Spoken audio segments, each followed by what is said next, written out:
Okay. ముందుగా నాకు జన్మనిచ్చిన నా తల్లిదండ్రులకు మరియు ఈ విశ్వానికే ధ్యానాన్ని జ్ఞానాన్ని అందించినటువంటి పత్రిజీ దంపతులకు, నాకు నిరంతరం జ్ఞానం ధ్యానం బోధిస్తున్న తటవర్తి దంపతులకు నా హృదయపూర్వక ఆత్మాభివందనములు. అలాగే జూమ్లో ఉన్న మీ అందరికీ, జూమ్ నిర్వహిస్తున్న సునీతా మోహన్ దంపతులకు కూడా నా యొక్క ధన్యవాదములు. ఫ్రెండ్స్, నిన్న మనం ఏం నేర్చుకుంటున్నాం? ఆత్మస్థితులలో ఒక్కొక్క ఆత్మ గురించి తెలుసుకున్నాం. నిన్న యువాత్మ వరకు తెలుసుకున్నాము. ఈరోజు ఏంటి అంటే వృద్ధాత్మ. ఇది వృద్ధాత్మ గురించి మనం ఈరోజు తెలుసుకుంటున్నాం. మనిషి జీవితం కేవలం శరీరానికి మాత్రమే పరిమితము కాదు. మామూలుగా మనం ఏమనుకుంటాం, ప్రాపంచికంగా ఉన్నంత వరకు ఈ శరీరం వరకే పరిమితము అనుకుంటాం, ఈ మానవుని యొక్క జీవితం. కానీ కాదు. అంటే ఈ శరీరం మారుతుంది, వృద్ధాప్యం వస్తుంది, చివరికి ఈ శరీరం నశించిపోతుంది. కానీ ఆత్మ అనేది ఏంటి? ఎల్లప్పుడూ ఉంటుంది, నిత్యమైనది, శాశ్వతమైనది, చైతన్య స్వరూపం అయినదన్నమాట. భారతీయ ఆధ్యాత్మిక సాంప్రదాయాల్లో ఆత్మస్థితులు అనే భావనకు ఎంతో ప్రాముఖ్యత ఉంది. నిన్న మనం ఇది చెప్పుకున్నాం అన్నమాట. అంటే ఆత్మ ఎలా అభివృద్ధి చెందుతుందో, ఎన్నో జన్మల అనుభవాల ద్వారా ఎలా పరిపక్వత పొందుతుందో వివరిస్తూ వేదాలు, ఉపనిషత్తులు, యోగ శాస్త్రాలు, భక్తి గ్రంథాలు అనేక రీతులుగా మనకు అందించడం జరిగింది. అన్నిట్లో ఇవ్వడం జరిగిందనమాట. ఈ ఆత్మస్థితుల్లోనే ఇదొక స్థితి. ఏది? వృద్ధాత్మ స్థితి. వృద్ధాత్మ స్థితి అంటే కేవలం వయసులో పెద్దవాడు కాదు. మనం ఏమనుకుంటాం? వృద్ధాత్మ అనుకుంటే ఇక వృద్ధుడైండంటే ముసలోడైండు అని అనుకుంటాం. కానీ అది కాదు. ఏంటి అంటే అనుభవంలో, చైతన్యంలో, జ్ఞానంలో, దైవానుభూతిలో పరిపక్వత పొందిన ఆత్మ. వృద్ధుడు అంటే మనం ముసలోళ్ళు అనుకుంటున్నాం కదా, కాదు. ఇవన్నీ కూడా అనమాట. అంటే మనకి మామూలుగా ఈ ప్రాపంచిక జీవితంలో కూడా మనం చూస్తుంటాం కదా, పెద్ద మనుషులు ఉంటే ఎంత బాగుంటుంది, ఇంట్లో అన్నీ చెప్తారు, అన్నీ అనుభవం అయి ఉంటాయి అని అంటాం కదా. ఆధ్యాత్మిక జీవితంలో కూడా అంతే. అంటే వాళ్లకు అన్నీ తెలిసి ఉంటాయి, దైవానుభూతి పొందిన వాళ్ళు ఉంటారనమాట.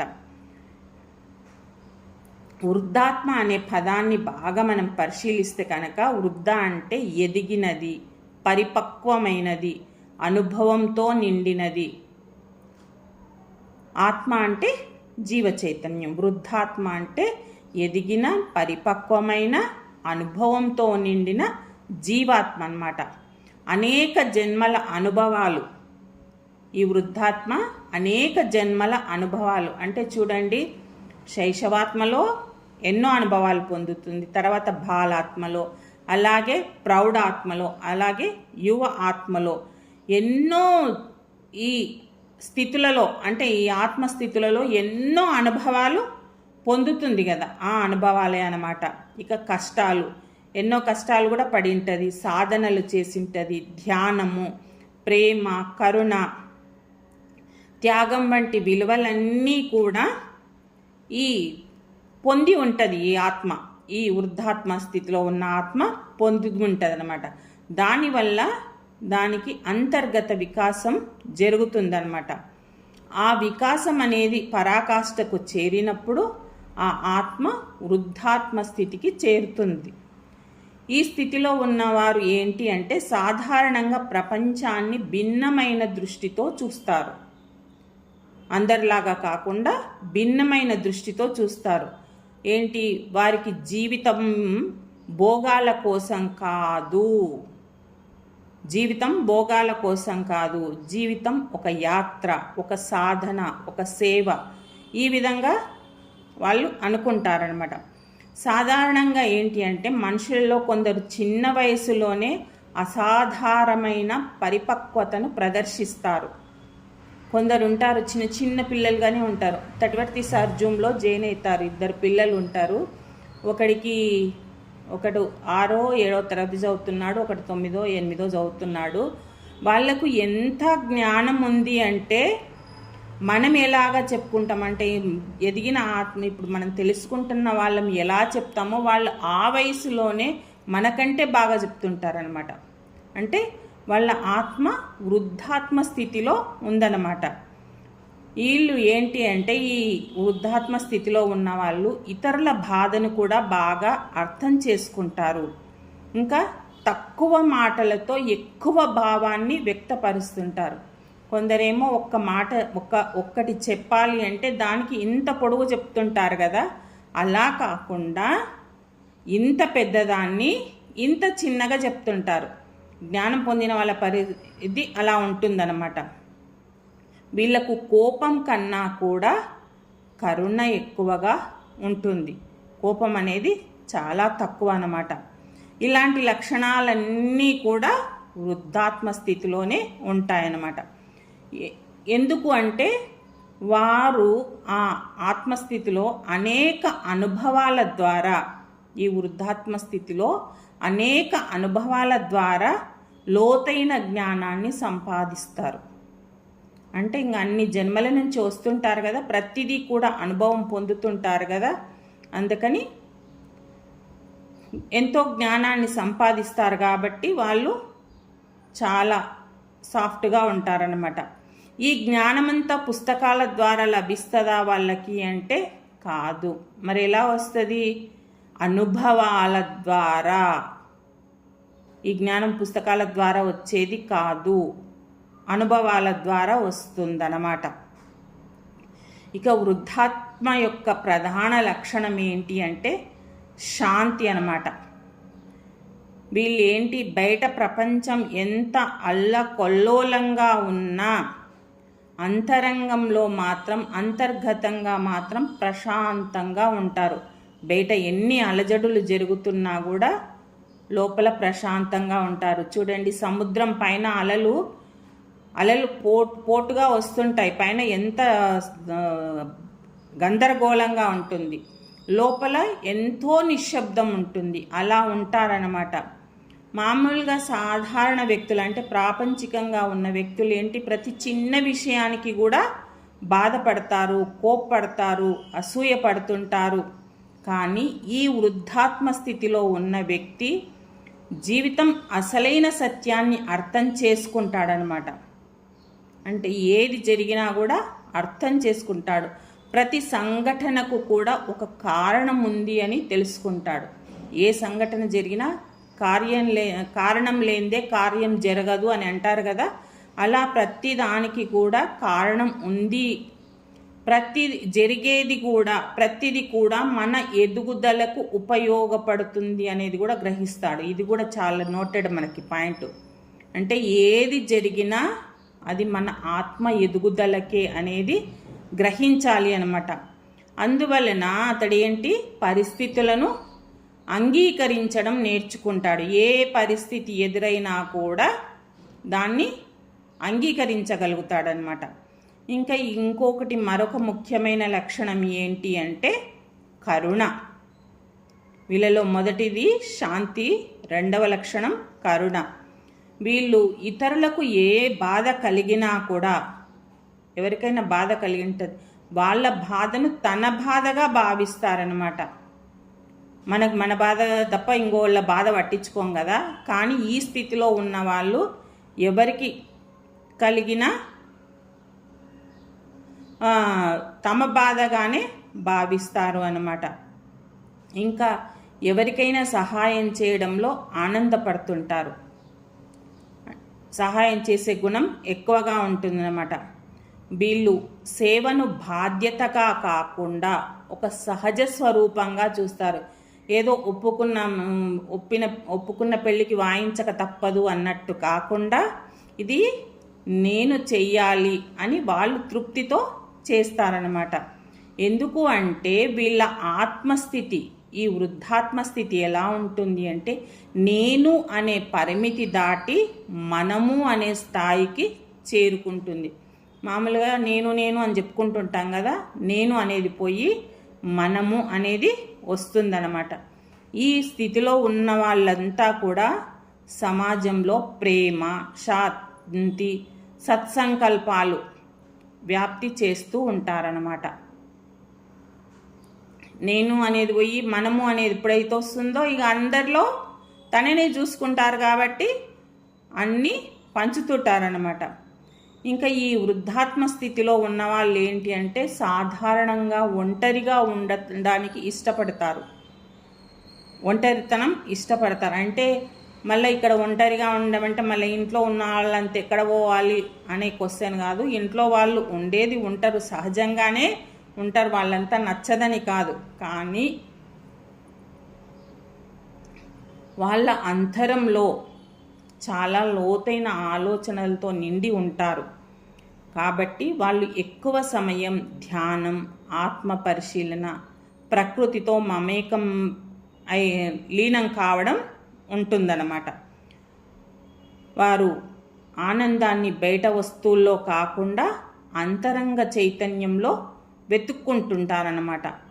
అలా అంతరంలో వెతుక్కోవడంలో ఆ నిశ్శబ్దంలోనే దైవానుభూతిని పొందుతారన్నమాట. ఇక వృద్ధాత్మ స్థితి చేరుకోవడం ఒక్క జన్మలో జరిగే పని కాదు. ఒక్క జన్మలో అవుతుందా? మనం ఎన్నో జన్మలు తీసుకున్నా కూడా, అంటే వృద్ధాత్మ స్థితికి వచ్చినా కూడా అందులో కూడా ఎన్నో జన్మలు తీసుకోవాల్సి ఉంటుందన్నమాట. ఇది ఒక్క జన్మ పని కాదు, అనేక జన్మల యాత్ర అన్నమాట. మనం టూర్ పోతే ఎట్లా టూర్ అనుకుంటే ఎన్నో ఊర్లు వెళ్తాం కదా, అలా అన్నమాట.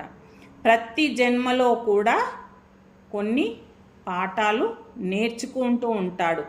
అంటే కొన్నిసార్లు బాధ ద్వారా నేర్చుకుంటాడు, కొన్నిసార్లు ప్రేమ ద్వారా నేర్చుకుంటాడు, కొన్నిసార్లు ఓడిపోయి కూడా నేర్చుకుంటాడు. ఇవన్నీ మనం చెప్పుకుంటుంటాం. ఓటమి కూడా మనకు ఒక లెసనే.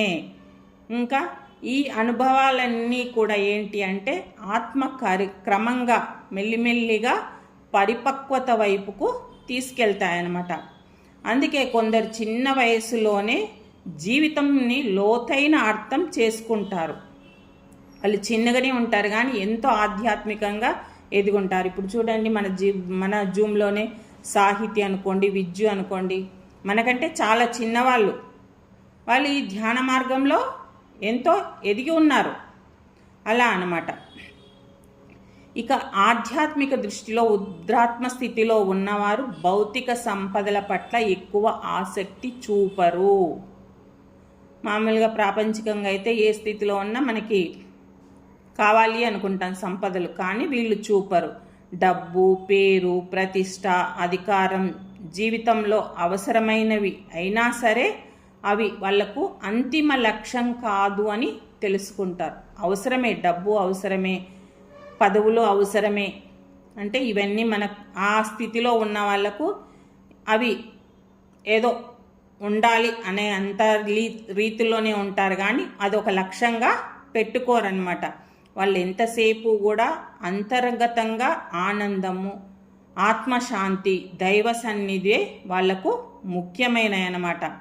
అందుకే వీళ్ళేంటి అంటే సాధారణ జీవితం గడపడానికి ఇష్టపడతారు. ఇందుకు ఉదాహరణ మన పత్రి గారు, మన తటవర్తి సారు.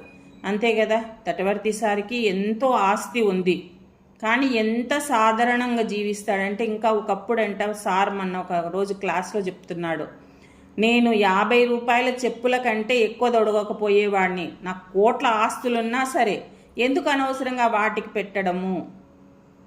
పత్రి సార్ కూడా అంతే, లగ్జరీ లైఫ్ అనుభవించేంత స్థితిలో ఉన్నా కూడా సార్ కూడా మామూలుగానే ఉండేవాడనమాట. అలా ఇష్టపడతారనమాట. ఇక వృద్ధాత్మ స్థితిలో ఉన్నవారు ఏంటి అంటే చాలా మంచి స్తోత్రాలు, అంటే చెప్తుంటే వింటే ఉంది కదా, అలా అనమాట. వీళ్ళు ఎవరైనా ఏదైనా చెప్తూ ఉంటే మధ్యలో ఆపకుండా వింటారట ఈ స్థితిలో ఉన్నవాళ్ళు. మామూలుగా ఏం చేస్తాం మనమైతే, వాడిని చెప్తుంటే ఆగాని మధ్యలో మనం ఏదో కల్పించుకొని చెప్తుంటాం, కానీ వాళ్ళు అలా కాకుండా మొత్తము వాళ్ళు చెప్పేది మొత్తము వింటారట. మన గురువుగారు కూడా, పత్రి గారు కూడా అదే చెప్తున్నారు. ఎదుటి వ్యక్తి మాట్లాడేటప్పుడు మొత్తము మాట్లాడే వరకు ఆగండి. అది మొత్తం వింటేనే కదా అది బాధ కానీ మంచి కానీ చెడు కానీ అర్థమవుతుంది.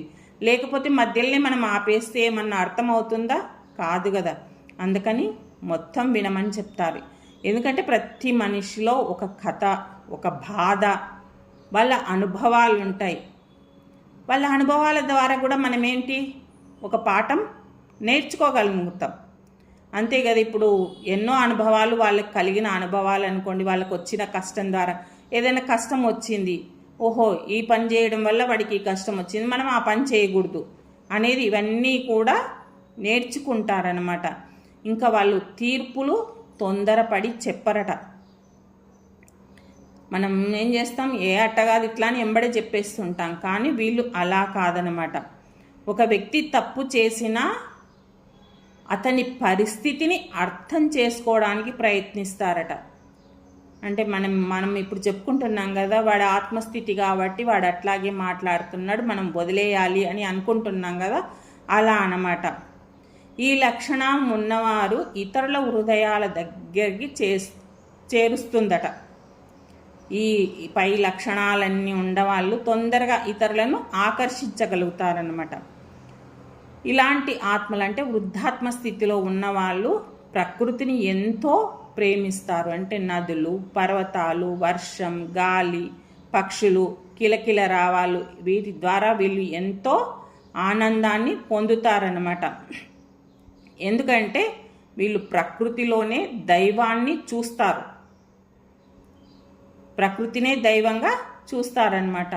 ప్రకృతితో మమేకం కావడం కాకుండా వారు తమ అంతరంగాన్ని కూడా శుభ్రపరచుకుంటారంట. మనం మామూలుగా ప్రకృతిని చూస్తే ఏం శుభ్రం అవుతుంది అనుకుంటాం, కానీ ప్రకృతి ద్వారా కూడా మన అంతరంగం అంటే దాన్ని చూస్తూ ఉంటే నిజానికి కొంచెం కొంచెం అనుభవం పూర్తి కాలే నాకు. నేను ఓంకారేశ్వరి వెళ్ళినప్పుడు పరిశీలిస్తుంటా ఆ గుట్టలు, ఆ చెట్లు, చాలా ఆనందం అనిపిస్తుంది. ఆ ప్లజెంట్ వాతావరణం చాలా ఇదిగా ఉంటుంది అనమాట. మీరు ఈసారి వచ్చినప్పుడు పరిశీలించండి, ఒక గంట సేపు కూర్చోండి. ప్రకృతి వాళ్లకు ఒక గురువుగా మారుతుందన్నమాట. ఇక వృద్ధాత్మ స్థితిలో ఉన్న వాళ్ళు ఎక్కువగా జీవిత సత్యాల గురించే ఆలోచిస్తుంటారు. నేనెవరు, జీవితం యొక్క అసలు ఉద్దేశం ఏంటి, దైవం అంటే ఏమిటి వంటి ప్రశ్నలను ఎక్కువగా వాళ్ళు ఎప్పుడూ ఆలోచిస్తూ ఉంటారనమాట.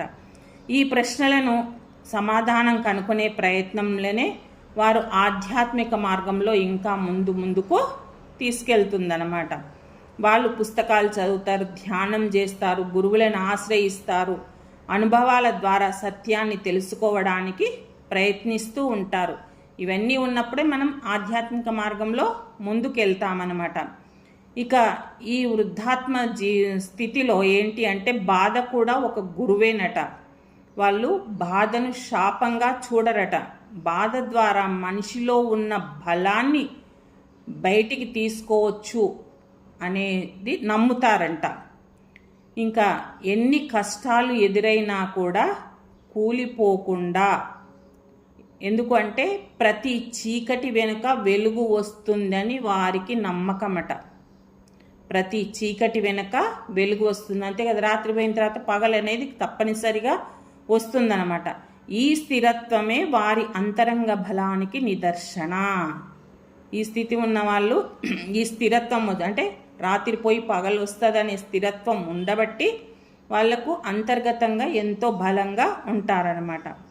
ఇక ఈ వృద్ధాత్మ స్థితిలో ఉన్నవాళ్ళు అహంకారం అనేది తగ్గించుకుంటారట. ఇంకా అన్నీ తెలుస్తాయి కదా, తెలవడం వల్ల ఆటోమేటిక్గా అహంకారం అనేది తగ్గుతుంది. నేనే గొప్ప అనే భావన అనేది అస్సలు ఉండదు. ఇంకా ఎంత జ్ఞానం ఉన్నా అంటే ఎంతో పండిపోయి ఉన్నా కూడా వినయంగా ఉంటారంట. మనం కొంచెం జ్ఞానం వస్తే నాకే వచ్చింది, నేనే చెప్తున్న క్లాసులు అనే అహంకారం మనలో ఉంటుంది. కానీ వాళ్ళు చాలా వినయంగా ఉంటారంట. నిజమైన జ్ఞానం ఎవరైతే పొందుతారో వాడు వినయవంతుడుగా ఉంటారు అనేది కూడా తెలుసుకుంటారంట. అందువల్ల ఎప్పుడు కూడా ఇతరుల ముందు నేను గొప్ప అని చూపించుకోవడానికి ప్రయత్నించరు. మనమేమో అంటే మనమని కాదు, మామూలుగా ప్రాపంచికంగా ఏ కొంచెం పని చేసినా నేనే చేస్తున్నా, నాకే వస్తుంది అనేది మనం చూపించుకుంటుంటారు కదా, వీళ్ళు అలా ప్రయత్నించరనమాట. ఇంకా వృద్ధాత్మ స్థితిలో ఈ ఆత్మస్థితులలో వృద్ధాత్మ స్థితి అనేది ఉన్నతమైనదిగా భావిస్తారంట. ఎందుకంటే ఈ స్థితిలో ఆత్మ భౌతిక ప్రపంచాన్ని దాటి ఆధ్యాత్మిక సత్యాన్ని అనుభవించడానికి ప్రారంభిస్తుంది. ఈ దశ నుండి ప్రారంభమవుతుందంట. ఈ స్థితిలో ఉన్నవారు ఇతరులకు మార్గదర్శకులు అవుతుంటారు. వారి మాటలు అంటే ఈ స్థితిలో ఉన్నవారి మాటలు, ప్రవర్తన, జీవన శైలి ఇతరులకు స్ఫూర్తినిస్తుంది. ఈ వృద్ధాత్మ స్థితిలో ఉన్న వాళ్ళ మాటలు కానీ, వాళ్ళు ప్రవర్తించే ప్రవర్తన కానీ అవన్నీ కూడా ఇతరులను ఆచరింపే విధంగా ఉంటుందన్నమాట. ఇంకా ఈ వృద్ధాత్మ స్థితిలో ఉన్న వాళ్ళ ప్రేమ అత్యున్నత శక్తిగా భావిస్తారు. ప్రేమను చాలా శక్తివంతంగా భావిస్తారంటే ప్రేమ అంటే కేవలం వ్యక్తిగత అనుబంధం కాదు, ఈ వ్యక్తులకు సంబంధించింది కాదు, అది సమస్త జీవరాశుల పట్ల అంటే ఈ సృష్టిలో ఉన్న 84 లక్షల జీవరాశుల పట్ల కరుణ, దయ, సానుభూతి, జంతువుల పట్ల, ప్రకృతి పట్ల, మనుషుల పట్ల సమంగా ప్రేమించడానికి వీళ్ళు ప్రయత్నిస్తుంటారు.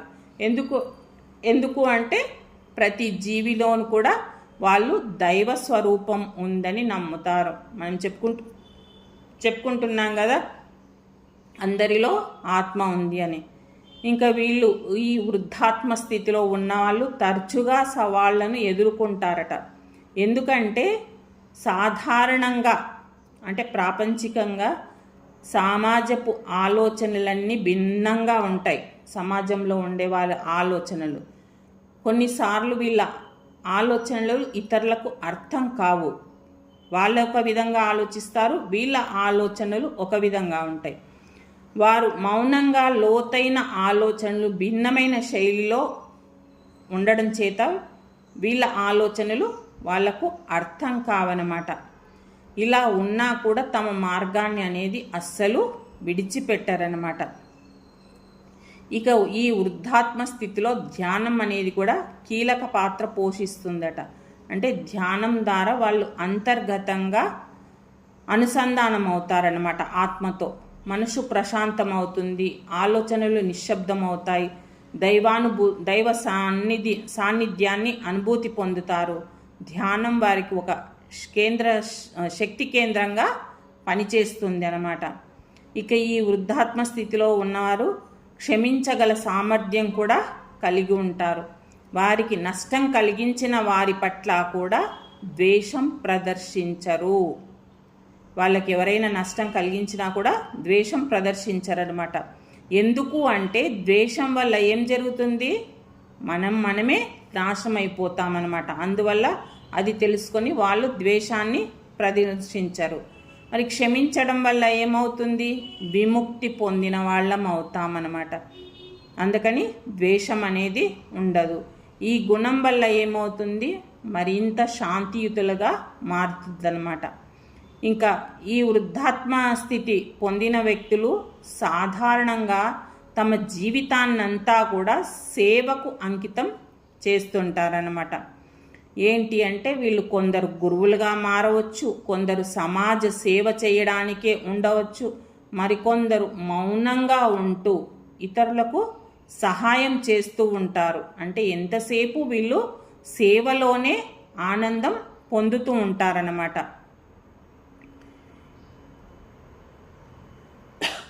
మన జీవితంలో వృద్ధాప్య లక్షణాలు అభివృద్ధి చేసుకోవాలి అంటే మనం కూడా మారాలి అనుకున్నప్పుడు మనలో ఈ సేవా భావము, కరుణ, ప్రేమ ఇవన్నీ మనం పెంపొందించుకోవాలన్నమాట. దానిపైన మనకు అవగాహన రావాలి, ఆలోచన రావాలి. మనలో ఉన్న కోపాన్ని, అసూయను, అహంకారాన్ని, నెగిటివ్ భావాలు ఇవన్నీ తగ్గించుకొని ఆ ప్లేస్లో ఆ ప్రేమ, కరుణ, సహనము, వినయము వంటి గుణాలు పెంచుకోవాలి. అలాగే ధ్యానం ఎక్కువ చేసుకోవాలి. ఇంకా సత్సంగాల్లో పాల్గొనాలి, సజ్జన సాంగత్యంలో పాల్గొనాలి, స్వాధ్యాయం చేయాలి. ఇవన్నీ చేస్తున్నప్పుడు మన ఆత్మ కూడా అటువైపు పరుగులు చేస్తుందన్నమాట. ఇంకా ఈ వృద్ధాత్మ స్థితి అనేది అంతిమ గమ్యం కాదు, మరి ఏంటి అంటే ఉన్నతమైన దైవానుభూతికి తీసుకువెళ్ళే దశ. ఈ దశలో ఉన్నవారు జీవితాన్ని ఒక పవిత్రమైన యాత్రగా చూస్తారన్నమాట. అంటే ప్రతి మనిషిలోని దైవాన్ని చూస్తారు, ప్రతి అనుభవాన్ని కూడా ఒక పాఠంగా చూస్తారు, ప్రతి క్షణాన్ని కూడా కృతజ్ఞతతో జీవిస్తారు. ప్రతి క్షణం కూడా ఏది లభించినా, ఈ క్షణానికి ఏది లభిస్తే దాన్ని కృతజ్ఞతగా చూస్తారన్నమాట. భారతీయ ఋషులు చెప్పినట్లుగా ఆత్మజ్ఞానం పొందిన వాడు నిజమైన ఆనందాన్ని పొందుతాడు. అంతే కదా, ఆత్మజ్ఞానం ఎవరికైతే లభిస్తుందో తటవర్తి సార్ని చూస్తే మనకే తెలుస్తుంది ఆయన ఎంత ఆనందంగా ఉంటాడనమాట. అంటే పత్రి సార్ అంతకంటే ఎక్కువ ఆనందం పొందిండు, కానీ మీకు అందరికీ తటవర్తి సార్ బాగా తెలుసని అలా చెప్తున్నాను అనమాట. ఈ ఆనందం అనేది బయటి ప్రపంచం నుంచి లభిస్తుందా అంటే అస్సలు లభించదు. ఎంతసేపు అది మన లోపలి నుంచే రావాలన్నమాట. ఈ వృద్ధాత్మ స్థితిలో ఈ శాంతి కొంతవరకు అనుభవించవచ్చనమాట. వాళ్ళు అనుభవించిందే కాక వారి పక్కన మనం ఉన్నా కూడా ఆ శాంతిని మనం కూడా పొందుతామన్నమాట. అందుకనే ప్రతి ఒక్కరూ ఉద్ధాత్మగా ఎదగాలి అనేది మనం ఒక గోల్గా పెట్టుకోవాలన్నమాట. మనకు కలిగే ప్రతి అనుభవం కూడా మన ఎదుగుదలకు ఒక అవకాశమే అనేది మనం గుర్తుపెట్టుకోవాలి. మనం ప్రేమను ఎంచుకున్నప్పుడు, క్షమని ఎంచుకున్నప్పుడు, సత్యాన్ని అనుసరించినప్పుడు, సేవను జీవన విధానంగా మార్చుకున్నప్పుడు మన ఆత్మ క్రమంగా పరిపక్వతగా పొందుతుందన్నమాట. ఇక చివరిగా మనం తెలుసుకోవాల్సింది ఏంటి అంటే వృద్ధాత్మ అనేది ఒక ఆధ్యాత్మిక పరిపక్వత స్థితి. అది వయసుతో సంబంధం లేదు. అనుభవం, కరుణ, ప్రేమ, జ్ఞానం, ధ్యానం వీటన్నిటి ద్వారా ఆత్మలో ఏర్పడే ఉన్నత చైతన్య స్థితి అన్నమాట. ఇలాంటి ఆత్మలన్నీ కూడా సమాజానికి వెలుగు లాంటివి అన్నమాట. వారి మాటల కంటే కూడా వారి జీవితం ద్వారా వాళ్ళు ఎక్కువగా బోధిస్తారు. వాళ్ళు మాటలతో కాదు, వాళ్ళు ప్రవర్తించే ప్రవర్తన ద్వారానే ఇతరులు ఎన్నో అర్థం ఉంటారన్నమాట. కాబట్టి మనం కూడా జీవితాన్ని కేవలం భౌతిక విషయాల కోసం కాకుండా ఆత్మ వికాసం కోసం మనం మన జీవితాన్ని ఉపయోగించాలి. దానికి మనం చేయవలసింది ఏంటి అంటే ప్రతిరోజు కొంతలో కొంత సమయం మన ఆత్మ పరిశీలన చేసుకోవాలి. ఇతరులకు సహాయం చేయాలి, ప్రకృతిని గమనించాలి, దైవాన్ని స్మరించాలి. అప్పుడే మన జీవిత యాత్ర కూడా మెల్లిమెల్లిగా వృద్ధాత్మ స్థితి వైపుకు సాగుతుంది అన్నమాట. అందుకని మనం ప్రతిరోజు కూడా చూడండి, ఉదయం పూట సూర్యోదయం ఎంత ఆనందం ఇస్తుందో అది చూసిన వాళ్ళకే తెలుస్తుంది. రేపు పరిశీలించండి, ఆరెంజ్ కలర్లో వస్తుంటాడు కదా, ఎంత ఇదిగా ఉంటుందంటే అంత ఇదిగా ఉంటుందన్నమాట.